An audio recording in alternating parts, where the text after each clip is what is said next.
Hi guys, I'm Liv and I'm a freshman nursing major here at IC and I also play on the volleyball team. I'm Ari and I'm a freshman education major at IC and I'm also on the volleyball team. Today we're going to be showing you what a dorm looks like in Ellis Hall.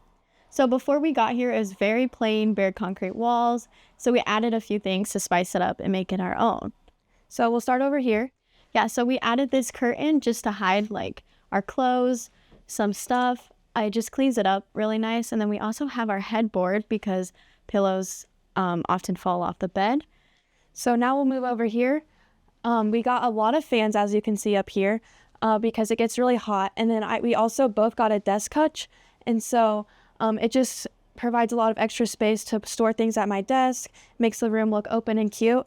And then over here we have an ice maker, and then we have extra storage here, and fridge, microwave, TV. We call this our entertainment center. Yeah, and so we also lofted our beds just so we can put extra storage underneath there.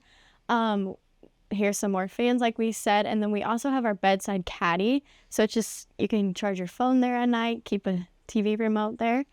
So those are some things that we added just to make our room our own here in Ellis. So thanks for watching.